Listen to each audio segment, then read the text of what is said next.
ये वाले प्रॉब्लम जो है हमारे बीच में, ये उसके मोबाइल को छूने का नहीं, या उसको पासवर्ड नहीं बताऊंगा मैं, या फिर किसके साथ बात कर रहा है, ये सब उसको नहीं अच्छा लगता था। वो बोलता था मेरा पर्सनल स्पेस है। तो मैं बेवकूफ़ थी, मैं उसको ये नहीं बोल पाई कभी कि अगर पर्सनल स्पेस में रहना था तो शादी क्यों की तुमने, घूमना था तो कोई मतलब बीवी तो पूछेगी ही ना। लेकिन मैं ये भी नहीं कह पाई, मुझे इतना डर लगता था उससे उससे उसके गुस्से से। और फिर ऐसा ये बात तो बढ़ती गई, हमेशा हमारे बीच में हमेशा यही झगड़े होते थे कि तुम फ़ोन क्यों छुपाते हो। वो रात को सोता था ना तो तकिए के नीचे एकदम इतना अंदर छुपा देता था कि अगर किसी को रात को इमरजेंसी है और फ़ोन चाहिए तो वो नहीं निकाल सकता, उसको उठाना ही पड़े।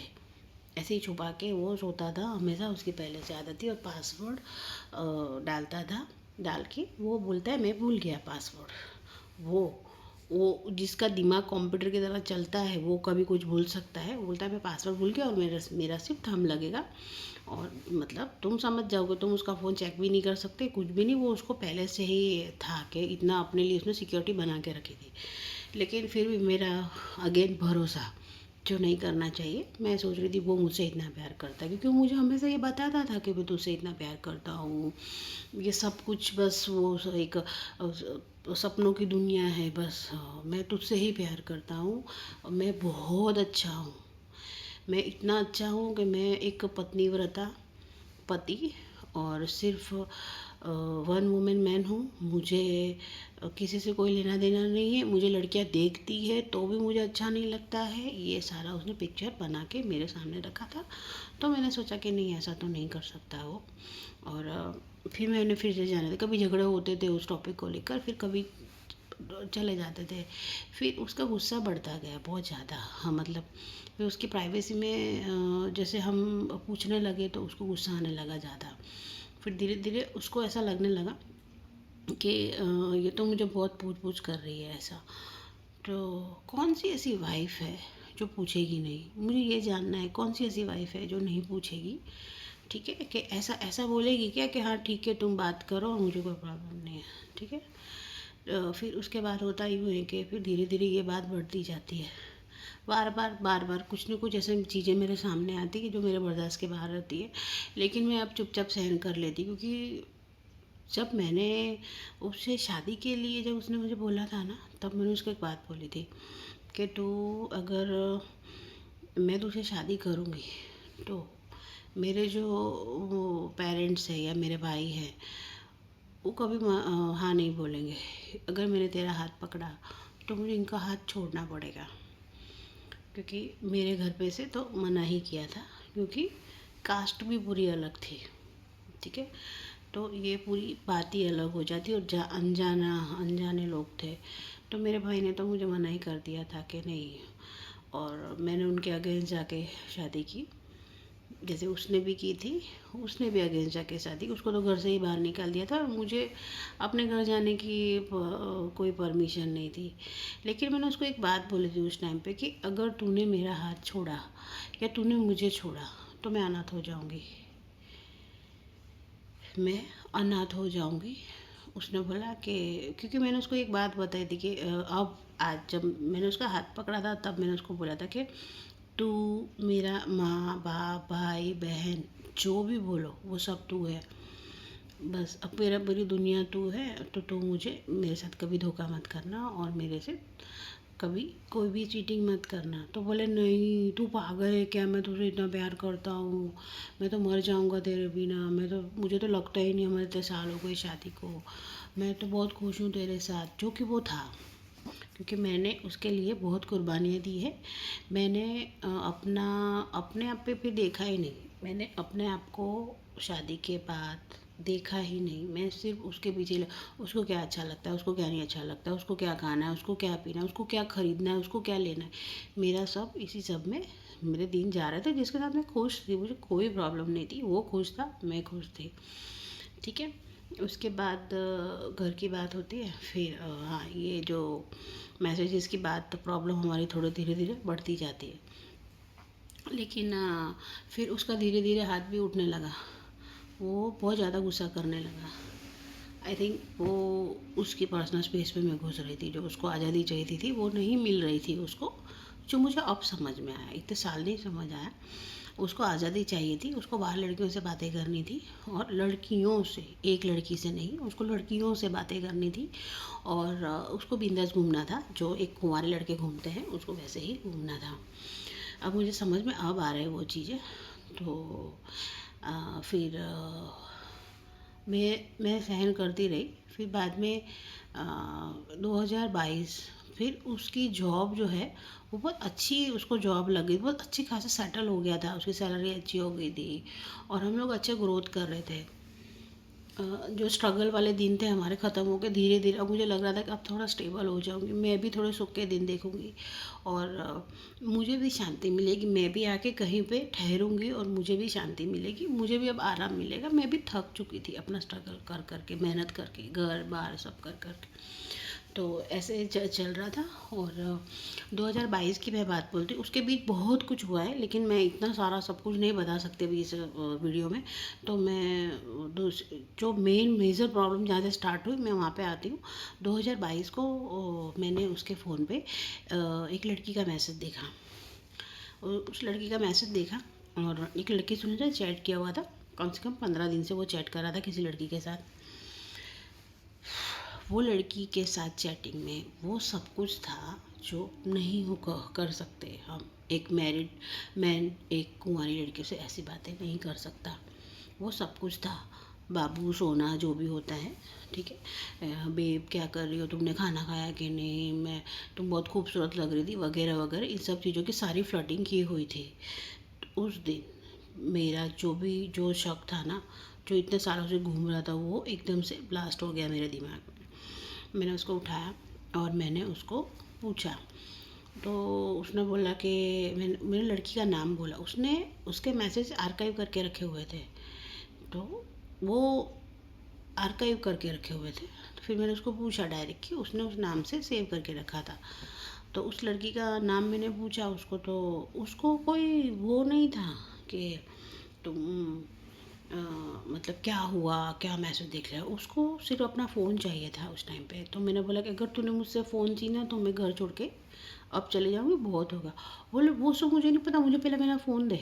उसने अपना फ़ोन लिया, अपने सारे मैसेज डिलीट कर दिए। ठीक है, फिर बैठा, फिर बोलता है बोल अब क्या बोलना है। ठीक है, फिर मैंने पूछा तो बोले दोस्त है, ऐसा कुछ भी नहीं, सिर्फ ऑफिस की बात है ये वो। उसने एक्सेप्ट ही नहीं किया क्योंकि वो डिलीट कर चुका था, मेरे पास कोई प्रूफ नहीं था। लेकिन जो मैंने देखा था, मेरी आंखों ने देखा था, वो तो मुझे पता था।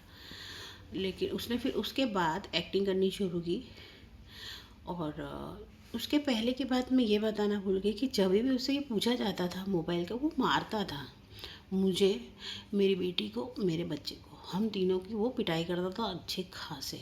फिर जब मैं उसको ऐसा बोलती थी कि मैं ये सब सहन नहीं कर सकती, मैं बहुत हो गया, मुझे नहीं रहना है तेरे साथ, तो वो मुझसे माफ़ी मांगता था और पैरों में पड़ जाता, बोले नहीं नहीं मैं ऐसा नहीं करूँगा, मुझे छोड़ के मत जाना, ये वो सब वही जो जो ड्रामे नाटक जो भी होते वो सब करता था। और सबसे बड़ा था, मैं जाती भी कहाँ, कहाँ जाती मैं, सब कुछ तो छोड़ के बैठी थी, कहाँ जाती, तो सहन कर रही थी। मैंने वो सहन किया। फिर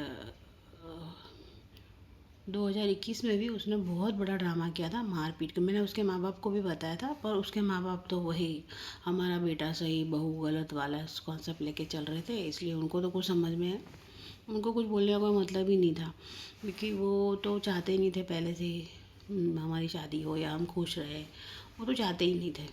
तो फिर उस टाइम पे उसने मेरे बेटे को मारा 2021 में।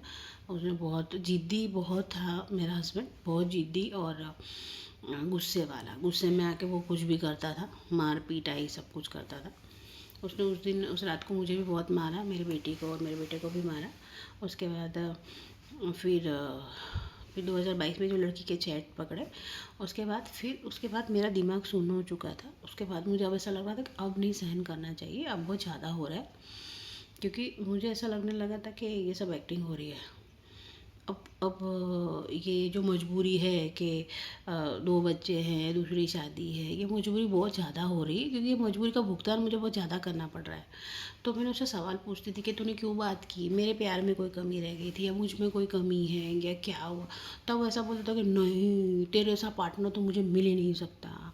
तू बहुत अच्छी वाइफ़ है, तू बहुत अच्छी माँ है, और मैं बहुत नसीब वाला हूँ कि मुझे तेरे जैसी वाइफ़ मिली है, और मैं तो ये सोच भी नहीं सकता, ये वो ऐसे बोल के वो मुझे चुप करा देता था। जो फिर मैं फिर से क्योंकि हम लोगों को हमारी गृहस्थी में और बच्चों के पीछे इतना टाइम हमारा चला जाता है कि हम ज़्यादा सोच नहीं पाते, तो मैं फिर से अपनी गृहस्थी में लगी, लेकिन बार बार वो बातें दिमाग में आती थी।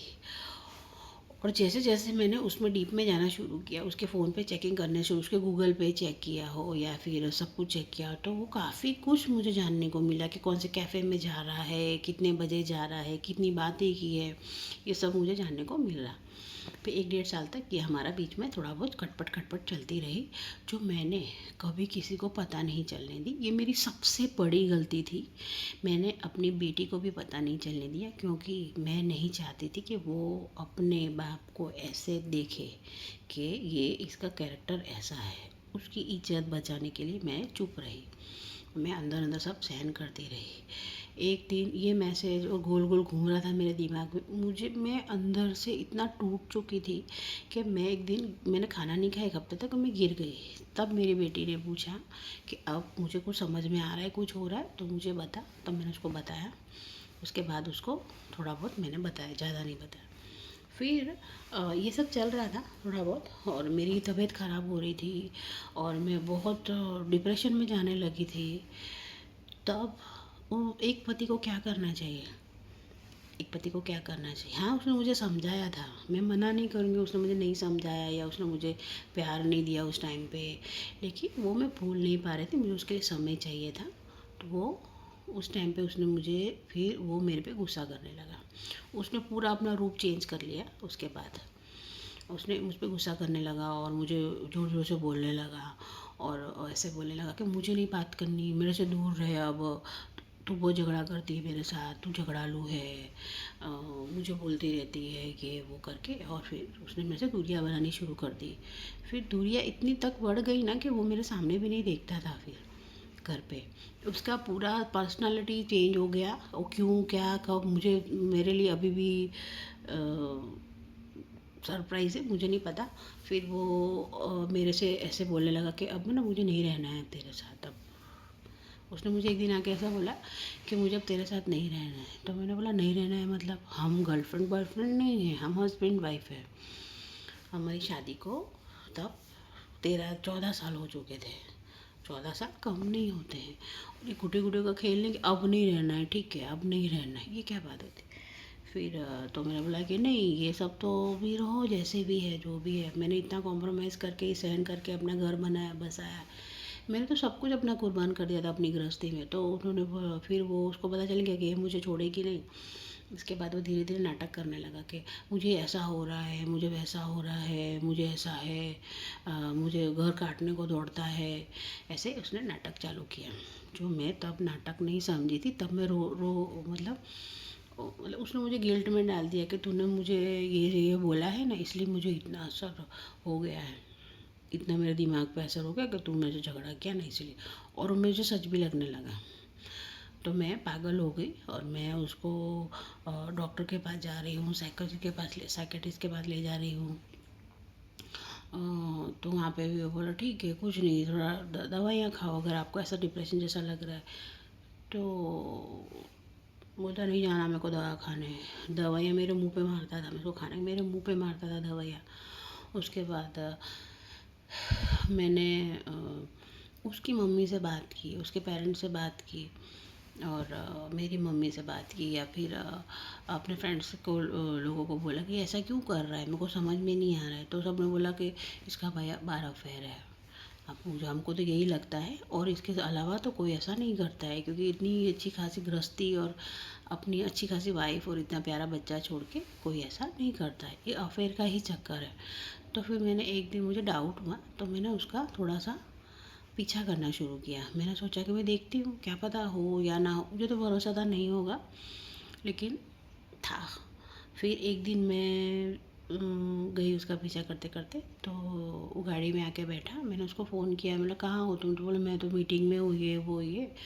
उसके बाद वो एक लड़की आई, 20 साल की लड़की थी, वो बैठी उसकी कार में और वो लोग घूमने चले गए। मैंने उसका पीछा किया, पीछा करते करते मैं उनके पीछे गई और मैंने उनको पकड़ा।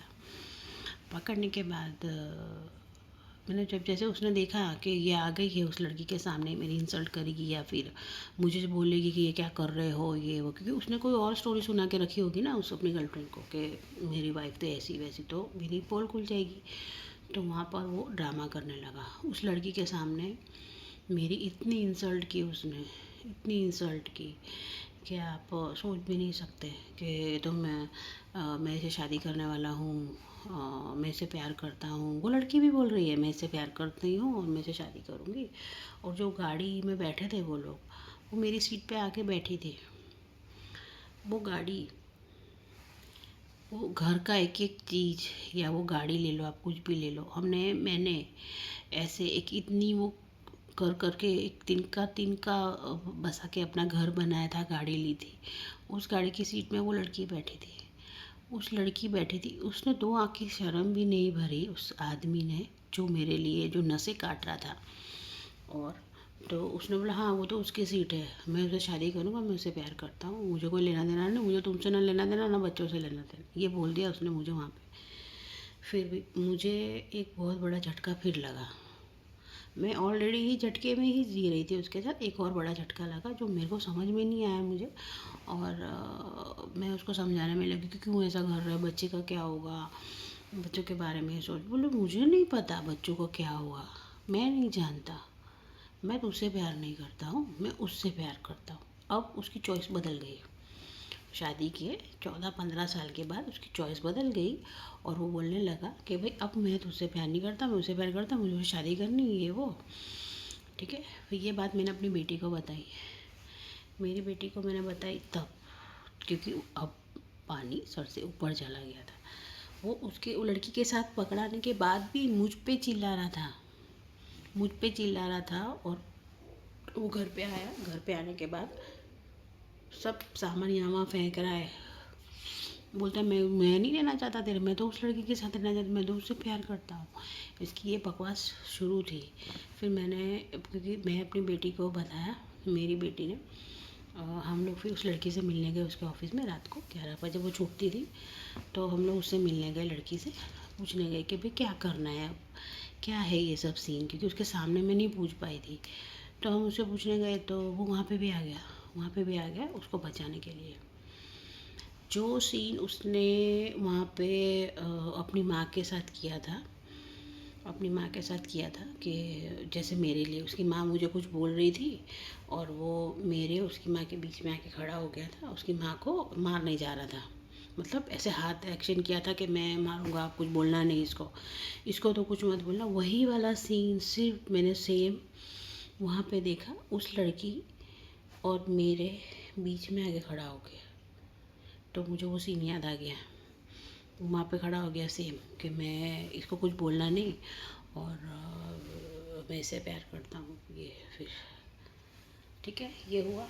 इसके बाद मैं तो पूरी पता नहीं कौन से मूड पे थी, मेरा मूड एकदम बंद हो चुका था, समझ में नहीं आ रहा था कुछ भी मुझे कि मैं क्या बोलूँ, इसको गाली दूँ या इसको झगड़ा करूँ या इसको कुछ बोलूँ, मुझे कुछ समझ में, मैं चुपचाप सब देख रही थी कठपुतली की तरह, क्योंकि मुझे सच में कुछ समझ नहीं आती मेरे साथ हो क्या रहा है अचानक से। ये हुआ।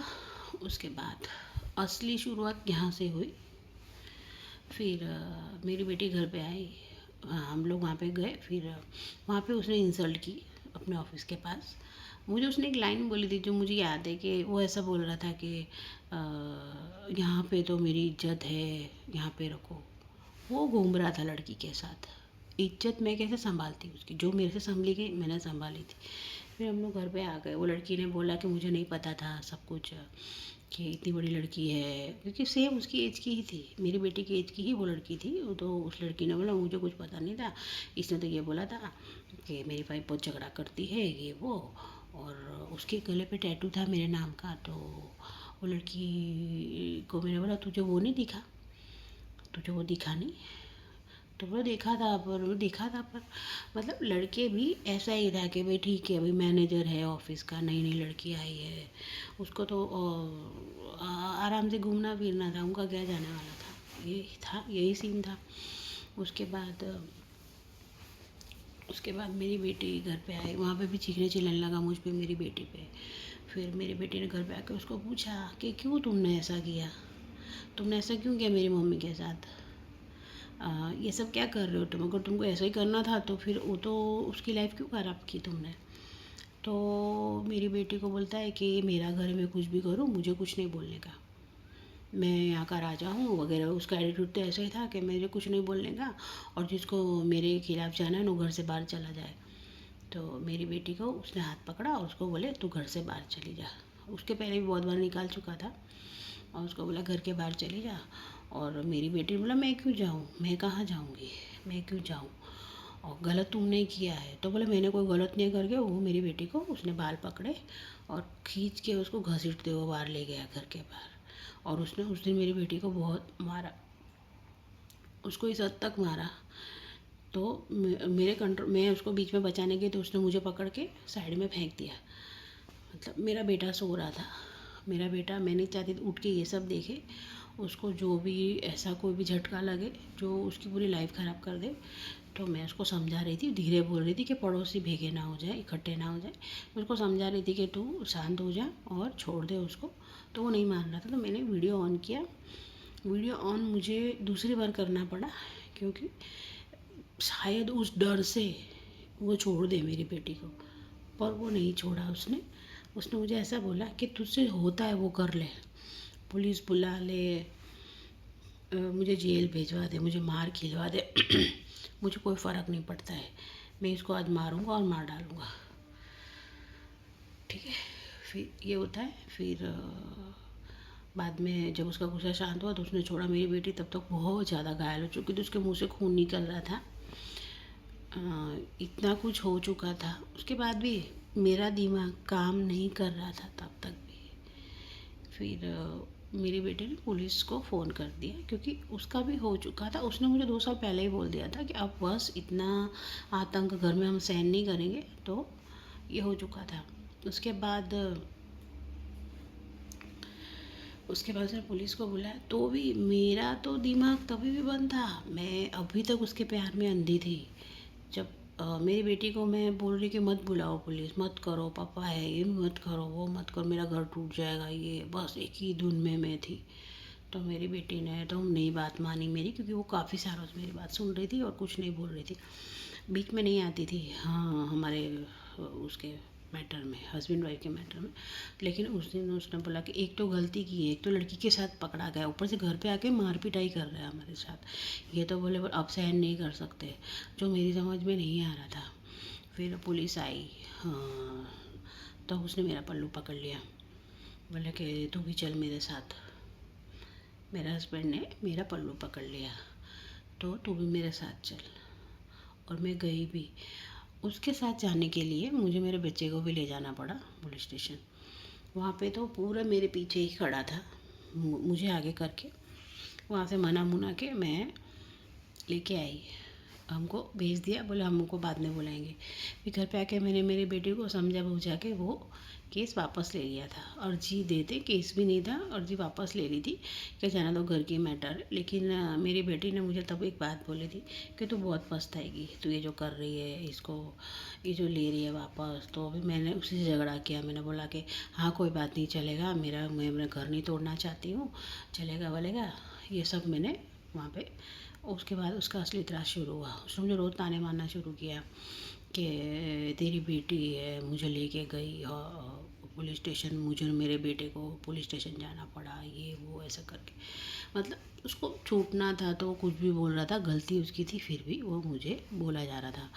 उसके बाद मैं फिर सहन कर रही थी उसको। फिर उसके बाद वो रोज़ नाटक करता था, जैसे कि कुछ भी हो जाए, जैसे गलती से छोटी सी भी मेरे से गलती हो जाती थी तो बैग पैक करने लगता था, मुझे घर छोड़ के जाना है, मुझे नहीं रहना है, मुझे नहीं रहना है, मुझे घर छोड़ के जाना है, ऐसा करके वो जाने की तैयारी में ही रहता था हमेशा। तो मैं बहुत थक चुकी, जैसे वो बैग पैक करने लगता था, मैं उसको पकड़ रही हूँ तो वो ऐसे ऐसे कुछ भी हाथ में था मुझ पे फेंक के मारता था मुझे।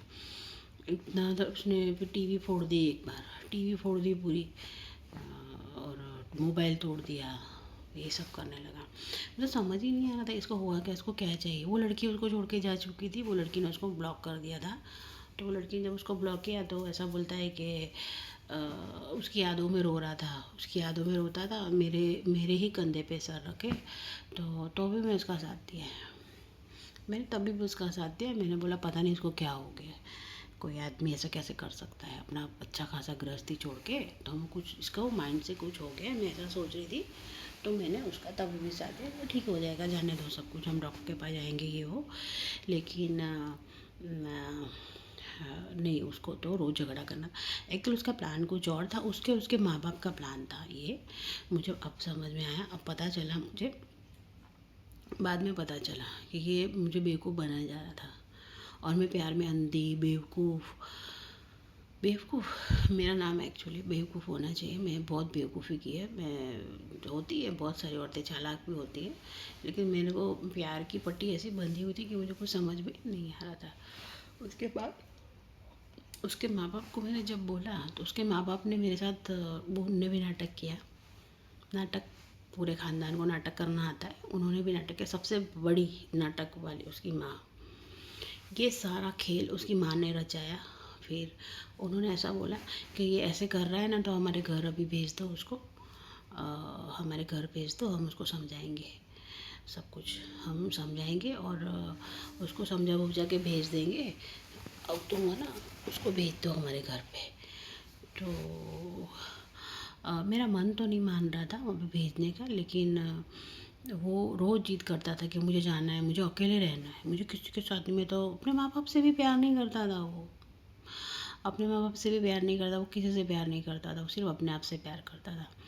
फिर उसने बोला कि मुझे तो अकेले रहने जाना है। तो मैंने बोला कहाँ जाओगे तुम अकेले रहने। तब तक हम लोग जो हमारा ख़रीदा हुआ घर था ना, वो छोड़ के अब रेंट के घर पे जा चुके थे, क्योंकि उसके ऑफ़िस से पास पड़ता था उसका वो। उसके ऑफ़िस के पास हम लोगों ने एक रेंट पे घर लिया था थोड़े टाइम के लिए, कि उसको खाने पीने का प्रॉब्लम होने लगा था, क्योंकि हमारा जो खुद का घर लिया हुआ था वो थोड़ा दूर था। तो हम सब रेंट के हाउस पे रहते थे। तो वो बोलता था कि मुझे जानना है, मुझे कुछ हो रहा है, मुझे कुछ हो रहा है, मुझे कुछ हो रहा है, रोज़ यही बोलता था। अब उसको क्या हो रहा था, वो अब मुझे पता चला कि उसको नाटक हो रहा था और कुछ नहीं हो रहा था।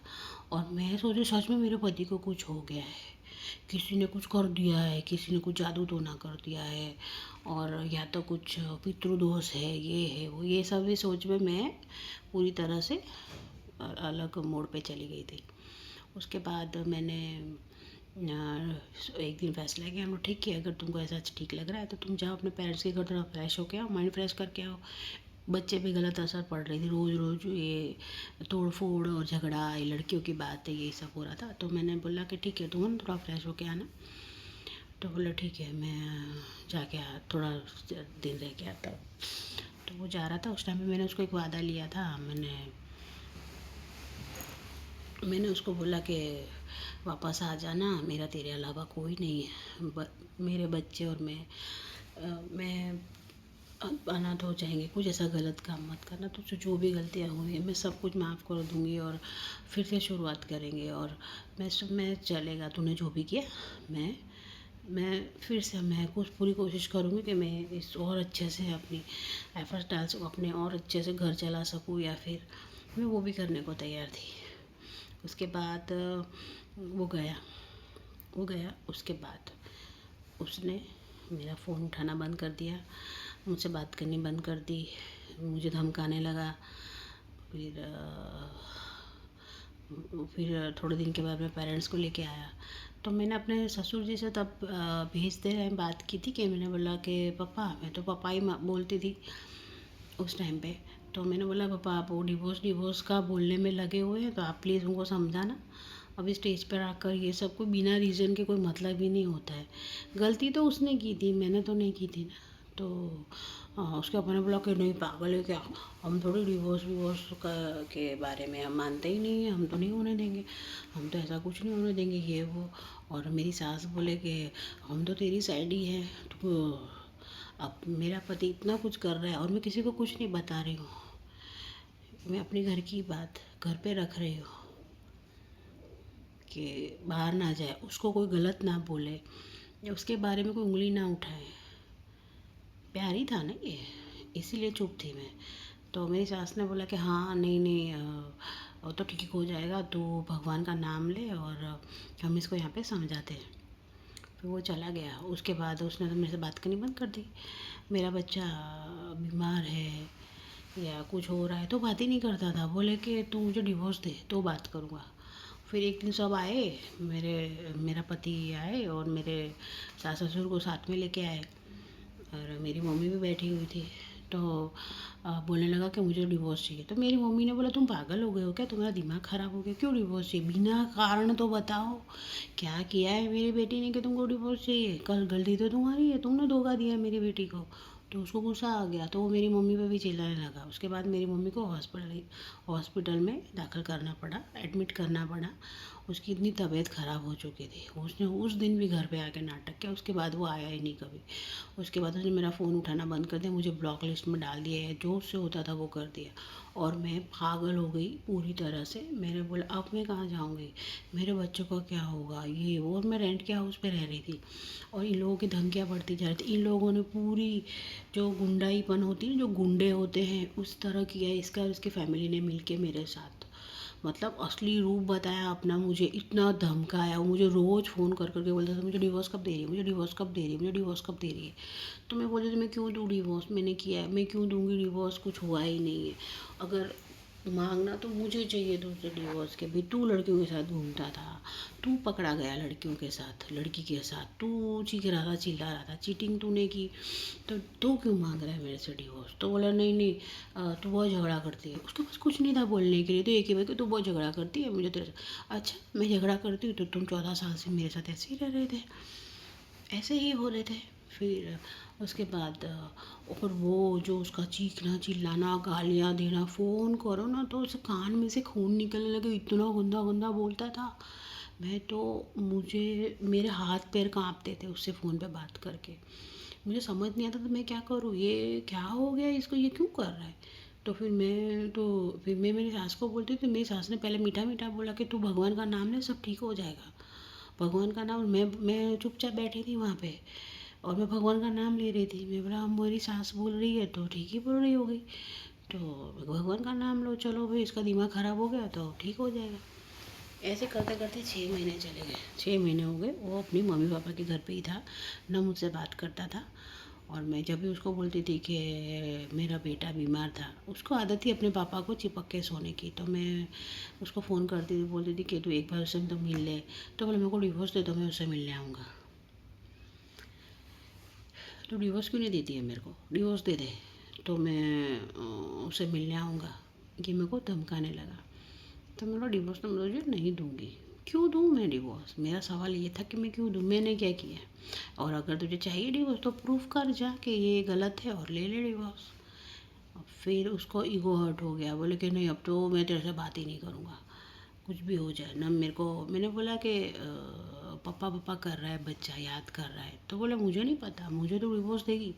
ऐसे करते करते 8 महीने हो गए थे। मेरे बच्चे ने अपने बाप का चेहरा नहीं देखा था, 8 महीने हो गए थे। फिर मैंने एक दिन डिसाइड किया, मेरा बच्चा बीमार हुआ तो मैंने हॉस्पिटल से फ़ोन किया तो उसने फ़ोन नहीं उठाया, जबकि उसके फ़ोन पे सेव था हॉस्पिटल का नंबर। उसको पता था कि बच्चे के हॉस्पिटल का नंबर है, उसने नहीं उठाया।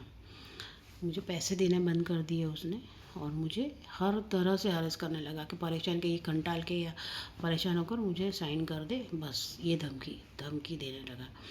उसके बाद मैंने हिम्मत तो तभी भी नहीं हारी। मैंने डिवोर्स तो मैं तुझे नहीं दूँगी, क्यों दूँ, मुझे बताओ कारण। उसके बाद फिर मेरा बच्चा पापा रात को उठा और पापा पापा करके उठा तो मेरा कलेजा फट गया। मुझे लगा कि ये कैसा बाप है, बच्चा तड़प रहा है उसको देखने के लिए, पापा पापा कर रहा है। मुझे तो जाने दो, अपने 9 साल के बच्चे की भी उसको फिक्र नहीं थी। मैं दूसरे दिन जाती हूँ उसके अपने ससुराल। तो मैंने सोचा कि बाप बेटे मिल लेंगे और मैं चुपचाप घर वापस आ जाऊँगी, मुझे वहाँ तमाशा नहीं करना है। क्योंकि मेरे सास ससुर तो ये ड्रामा करके खुद कनाडा चले गए थे, भाग गए थे वो, वहाँ पे कनाडा भाग गए और वो अकेला रह रहा था वहाँ पे। मुझे प्रॉमिस करके कि तू भेज दे, हमको समझा के भेज देंगे वापस, और उसको खुद को छोड़ के वो खुद भागते। उसके बाद मैं उस दिन गई वहाँ पे, तो वो तो नहीं था घर पे, तो मैं पड़ोसी के घर पे बैठी। तो थोड़ी देर वहाँ पे बैठी, सुबह से शाम हो गई, वो नहीं आया। और फिर पता नहीं उसको नीचे से किसी ने बोल दिया कि तुम्हारी वाइफ और बच्चा बैठा है ऊपर, तो वो नीचे से भाग गया। वो भाग गया वहाँ से। क्या चला जाता, अगर वो अपने बच्चे से मिल लेता तो क्या चला जाता उसका। वो वहाँ से भाग गया, वहाँ से भाग गया वो। उसके बाद 2 दिन मैंने वेट किया, फिर मेरा फ़ोन ही नहीं उठा, मेरे को ब्लॉक में डाल के रखा। मैं करूँ तो करूँ क्या। तो मैंने किसी का एक नीचे मैं शॉप में गई, वहाँ पे एक फ़ोन मांगा। मैं मेरे को थोड़ी देर के लिए फ़ोन दीजिए ना, आप मुझे कॉल कर। तो मैंने उसे कॉल किया, तो उसने मुझे फिर से गालियाँ देना शुरू कर दी। तू क्यों आई थी वहाँ पे, क्यों आई, तेरा कोई अधिकार नहीं आने का। तो बोले तू गई क्यों वहाँ पे, मेरे को डिवोर्स दे। और मुझे वहाँ पे जाके पता भी चला था कि वो वहाँ पे लड़कियाँ भी बुलाता था, लड़कियाँ आती थी उसके घर पे, लड़कियाँ आती थी, वो मुझे पता चला था कहीं से। तो इसलिए भी मैं गई थी। तो बोले कि तू वहाँ पे गई क्यों, अब तो मुझे तुझे डिवोर्स लेके दिखाऊंगा, तू देख लेना मैं तेरे क्या हालत करता हूँ, तेरे को तो ये करूँगा, तेरे को तो कितना। मैं आपको ये कुछ इतना डीप में बता भी नहीं रही, उसने इतना बोला है। क्योंकि पता नहीं, मैं तो 5 घंटे की वीडियो बन जाएगी अगर मैं सारा कुछ बताने बैठूँगी तो चिल्लाने लगा ज़ोर ज़ोर से फ़ोन पे, और चीखने लगा कि ये क्यों गई थी वहाँ पे, अब मैं वहाँ से नहीं रहूँगा वहाँ पे, ये वो करके। फिर मैंने डिसाइड कर लिया कि अब बहुत हो गया, क्योंकि सब धमकाने लगे थे फिर तो, मतलब बिना बात के धमकी देने लगे मुझे। कि उसके पेरेंट्स बोल नहीं पा रहे थे, पर बिना बोले ऐसा बोलते कि ठीक है हमारे बच्चे को नहीं रहना है तो क्या करें अभी हम। फिर उनके सुर बदल गए। फिर वहाँ से भाग गया। उसके बाद मेरी सास का फ़ोन आता है कनाडा से, वो बोलती है कि क्यों गई थी तू भी वहाँ पे। जो मुझे रिक्वेस्ट करके मेरे पति को अपने घर लेके गई, वो मुझे पूछ रही कि मेरे घर पे क्यों गई थी तू, ये मुझसे पूछा जा रहा था। तो फिर मुझसे बात करने लगे, बोले कि वो अब और फिर उन्होंने एक बात बोली जो मेरे को हमेशा दिमाग में घूमती है, कि अब तू वहाँ पे गई ना, तो वो ना तेरा रहा ना मेरा रहा। ये लाइन उन्होंने पढ़ी, मतलब उनको अपना करना था, तो ना तेरा रहा ना मेरा रहा। तो मैं बोला अच्छा ऐसा। तो बोले हाँ तो क्यों गई यहाँ पे, ये वो कर मुझे सुनाने लगे वहाँ से। तो फिर मैं सुन रही थी। मैंने बोला जब मेरा पति ऐसा कर रहा है तो मैं फिर दूसरों को क्या ही बोलूँ।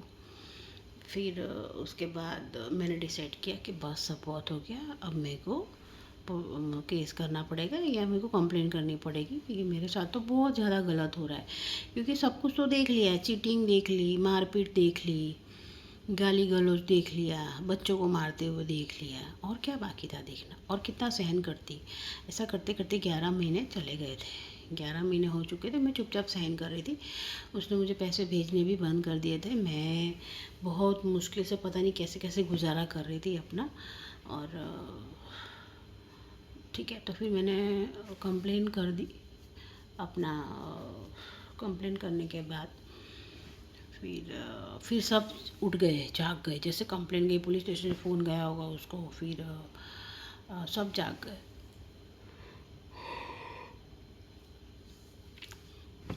जागने के बाद फ़ोन आने शुरू हो गए। जो उसको अभी इतने सालों से उसके भाई का कनाडा से फ़ोन नहीं आता था, उसका फ़ोन आने शुरू हो गया, क्या करना है। उसकी माँ का फ़ोन आया, बोले कि फिर उसके मामा का, सब धमकाने लगे मुझे कि ये सब करने की क्या ज़रूरत है, नहीं रहना है उसको तुम्हारे साथ तो दे दो डिवोर्स। मतलब कुछ खाने की चीज़ है।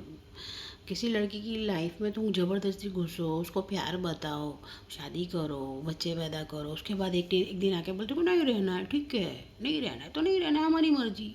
और वो तो बोल ही रहा है, उसके पेरेंट्स भी बोल रहे हैं, उसके पेरेंट्स भी बोल रहे हैं। और सबसे बड़ी इसमें चालबाज है ना उसकी माँ। उसकी माँ ने पूरा प्लान बनाया, उसकी माँ ने पूरा प्लान किया, अपने भाई को शामिल किया, अपनी बहन को शामिल किया इसमें उसने। उसने अपनी बहन की हेल्प ली, अपने भाई की हेल्प ली इस सब चीज़ों में। फिर वो जब वहाँ से भागा था ना, अपने माँ बाप के घर से भाग के, उसने अपनी बहन, अपनी मासी के घर भेज दिया उसको, उसकी, मेरे हस्बैंड की मासी के घर भेज के उसने छुपा लिया वहाँ पे। क्यों? क्यों करना ऐसे गलत चीज़ों में मदद किसी की? वहाँ छुपाया उसको, उसको वहाँ पे छुपा दिया कि मतलब मेरा बच्चा तड़प रहा है यहाँ पे अपने बाप के लिए और तुम लोग मेरे साथ गेम खेल रहे हो। क्यों छुपाना है? तुम्हारा लड़का कोई नवाब है कहीं का या कुछ है? ऐसे करके मेरे साथ गेम खेली गई, पूरी प्रॉपर तरीके से प्लानिंग के साथ मुझसे छुड़वाने के लिए, कि मुझे इतना मेंटली हरेस किया गया, इतना टॉर्चर किया गया कि मैं तंग आ जाऊं और साइन कर दूं, बिना कुछ लिए, बिना कुछ दिए चुपचाप साइन कर दूं। मैं क्यों देती? मैंने अपने 15 साल, एक औरत की ज़िंदगी 25 से 40 के बीच में उसका सब ख़त्म हो जाता है। उसका करियर भी बनाने का टाइम होता है, वो उसकी पूरी एज ख़त्म हो जाती। मैंने वो पूरे स्वाहा कर दिए थे उस आदमी के पीछे। ऐसे कैसे डिवोर्स दे देती मैं? और मैंने सब कुछ अपना उसके पीछे लगा दिया था और सब कुछ उसके नाम पे था। तो मैं वो फिर मैंने जब केस किया उस पर, फिर उसका मामा आया वहाँ पे पुलिस स्टेशन में, और वो वहाँ पे भी मेरे को धमकाने लगा कि ठीक है ना, नहीं रहना है हमारे भांजे को तुम्हारे साथ, तो मैं तो डिवोर्स बोले। मैं अकेली औरत थी और ये सारे लोग मेरे को धमकाने में लगे हुए थे। उनको पता था मेरे साथ कोई खड़ा नहीं रहेगा। कौन खड़ा रहता? पहले से ही बोल दिया था मेरे भाई ने, तो ये तेरे को छोड़ के भाग जाएगा, कौन खड़ा रहता? फिर वहाँ पे भी पता नहीं क्या किया पुलिस वाले ने, तो कुछ एक्शन नहीं लिया। एफआईआर हो चुकी थी। फिर हमने वो किया, उसके बाद जो मेरी बेटी का केस था वो भी हमने खुलवाया। फिर क्यों, फिर हम अगर सब हो ही रहा है ख़त्म, फिर हम भी अन्याय क्यों सहन करते? उसका केस खुलवाया। उसके बाद नहीं, उसको कोई एक्शन नहीं ले रही थी पुलिस, कुछ भी नहीं ले रही थी। फिर थोड़े दिनों के बाद उसको अरेस्ट किया गया, अरेस्ट किया उसको। उसके बाद उसको कोर्ट में जब शामिल किया, जब उसको वीडियोस दिखाए जज को, उसको सीधी जेल हो गई। मुझे तो समझ ही नहीं आई ये हो क्या रहा है। मुझे तो पता नहीं था कि मैं इतना सहन कर रही थी इसके, मतलब इतनी मार खा रही थी, उसकी सज़ा तो जेल होनी चाहिए। मैं उसके प्यार में, या फिर मैं बेवकूफ़ थी, मुझे पता ही नहीं था कि मैं इतना वायलेंस सहन कर रही थी कि इसके तो, ये तो कानूनी तौर पे गलत है। वो वीडियो देखते ही उसको उसको सज़ा सुना दी गई। सज़ा नहीं सुना दी गई, मतलब उसको जेल हो गई। उस टाइम पे उसको जेल जाना पड़ा। आप सोचो कैसा मारा होगा उसने मेरी बच्ची को उस टाइम पे। और ऐसे घाव तो मुझे बहुत दिए उसने इतने सालों में। जो माफ़ी मांगता था, प्यार से गला लगा लेता था और मैं भूल जाती थी। उसको साबरमती सेंट्रल जेल में रहना पड़ा 15 दिन। उसके बाद वो लोगों ने, इसके मामा और मासी और सब ने मिल के, जो ये लोग मिल के सब उसको छुड़वाया, ये वो सब करवाया वो लोगों ने। उसके बाद पर वो जब जेल में था तो उसने वहाँ पे, जो हम रेंट के घर पे रहते थे, तो हमने रेंट पे करना भी उसने बंद कर दिया था। तो फिर मैंने सोचा मैं अपने घर ही चली जाती हूँ, मेरा जो रेंट पे अपना जो खुद का घर था वहाँ चली जाती हूँ मैं। वहाँ पे जाके एक झटका लगना और बाकी था। तो फिर मैं अपने घर पे आई तो मुझे पता चलता है कि ये घर उसने बेच दिया, मुझे बिना बताए। मुझे पता भी नहीं, ये लोगों ने मिल के पूरी टीम बना के, उसके मासी ने, उसके मासी के लड़के ने, उसके मामा ने, उसकी मामी ने, उनके बच्चों ने, सब मिल चुके थे और किसी को कुछ बताया भी नहीं था। सिर्फ ये सब पूरी चाल चली थी। मास्टरमाइंड थे उसकी मम्मी और उसकी मम्मी के भाई और बहन, उन लोगों ने मिल के। और जब पता है मैं हेल्प मांगने जाती थी ना उसके, ये मिलता नहीं था, ये कि गायब हो गया था, तो मैं अपने मामा ससुर को फ़ोन किया, क्या बोलते हैं, मासी सास को फ़ोन किया। तो वो लोग क्या बोलते थे पता है मुझे, कि मैंने वो अफेयर के बारे में जब तब तक मैं चुप थी, मैंने किसी को नहीं, जब मैंने अफेयर के बारे में बताया मासी को, ऐसा बोलते हैं ना कि आदमी समझते नहीं हैं औरतों को, या फिर आदमी ऐसा बोलते हैं, खड़े नहीं होने देते कि, पर पता है सबसे ज़्यादा औरत ही औरत की दुश्मन होती है। ये मेरे केस में तो प्रूव हो चुका है, क्योंकि मेरे केस में औरतें ही औरतें हैं ज़्यादा, मर्द कम है, औरतें ही औरतें, जिनकी खुद की बेटी का डिवोर्स हो चुका है, जिनकी खुद की बेटी के साथ ये हो चुका है, उन्होंने अपने घर पे बिठा के रखा है मेरे पति को। उसको बेटा बेटा करके खाना खिलाते हैं आराम से, हाँ मेरा बेटा। अरे तुम्हारा बेटा बूढ़ा हो चुका है, उसका छोटा बेटा है, उसकी एक बेटी है जिसको उसने प्रॉपर तरीके से गोद लिया है, उसको मुझे शादी करनी थी इसीलिए। ठीक है, तो फिर मैं क्या बोल रही थी, भूल गई। हाँ, फिर घर, मेरा घर बिक चुका था, जो मैंने इतनी मेहनत से और उससे लिया था वो बिक चुका था। एक और फ्रॉड किया उसने मेरे साथ, यहाँ पे फिर से मैं बेवकूफ़ बनी, उसके नाम पे घर करके, सिर्फ उसके नाम पे घर करके ये मैं अपनी बेवकूफ़ियाँ गिनवा रही हूँ। फिर पता चला तो मुझे, तब तो कोई था नहीं, तब तो मैं रह रही थी। फिर मैंने अ, कानून से मदद मांगी कि अब मैं क्या करूँ, मैं कहाँ जाऊँ। मैंने तब कानून से मदद मांगी। फिर एक संस्था वाले बहन मेरे हेल्प के लिए आए। उन्होंने मेरी काफ़ी हेल्प की, उन्होंने मदद की। मतलब बोलते हैं ना, तुम सही होते हो ना तो भगवान तो नहीं खुद आ पाते, तो किसी न किसी को भेजते ही हैं। जब तुम गलत नहीं होते हो तो तुम्हारे हेल्प करने के लिए वो होते हैं हमेशा, वो नहीं तो उनके दूत होते हैं, ऐसे करके। तो वो आए मेरे साथ, उन्होंने मेरी हेल्प की काफ़ी, मुझे समझाया, मुझे जहाँ पे समझ नहीं आ रहा था वो सिखाया, समझाया, या मेरा साथ दिया, मेरे साथ दौड़े हर जगह, वो थे। फिर उसके बाद फिर मुझे तो, मैंने कोर्ट में अपने घर में रहने का जो होता है, अपने हस्बैंड के घर पे रहने का जो अधिकार, उसके लिए न्याय मांगा, और तो मुझे न्याय मिला भी, मुझे ऑर्डर भी मिला कि मैं रह सकती हूँ इस घर पे। और उसके बाद फिर मैं रह रही थी, उसके बीच में फिर मुझे नोटिस आया एक, कि मैंने गलत तरीके से इस घर पे कब्जा करके रखा है।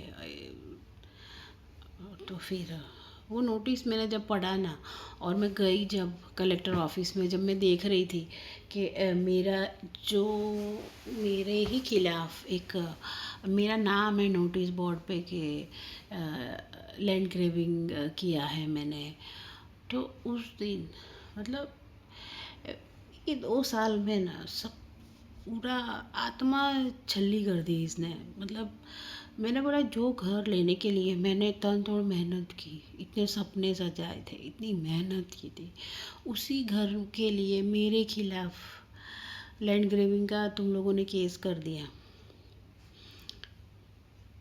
आप सोचो क्या क्या कितनी सारी चीज़ें मेरे पे बीत चुकी है, इतना कुछ हो गया है सब बीच में। खैर फिलहाल मैं अभी अपनी कानूनी लड़ाई लड़ रही हूँ। मुझे अपने देश के या अपने कानून पे इतना भरोसा है। आप सोचो, अगर ये कानून नहीं होता ना, तो हम जैसी औरतों का तो पता नहीं क्या होता। अभी ये, अगर मैं यहाँ खड़ी हूँ, यहाँ पे बैठी हूँ, मैं अपने घर पे ही हूँ, राम जी की कृपा से कि मैं अभी अपने घर पे ही बैठी हूँ मेरे बच्चों के साथ। वो इसलिए है कि कानून अच्छा है, कानून है, इंसाफ मिलता है, और मुझे भी मिलेगा, मुझे इतना भरोसा है। मेरी ये स्टोरी में बहुत सारे दर्दनाक किस्से भी हैं जो मैं नहीं सुना पाई आपको। मैं बहुत, इतना लंबा वीडियो शायद मेरे को देखेगा भी नहीं और कोई सुनेगा भी नहीं, इसलिए मैंने अपनी कहानी के जो मेन मेन चीज़ें थी वो बताई गई इसमें, और मुझे पूरा भरोसा है कि मुझे न्याय मिलेगा। धन्यवाद, नमस्ते।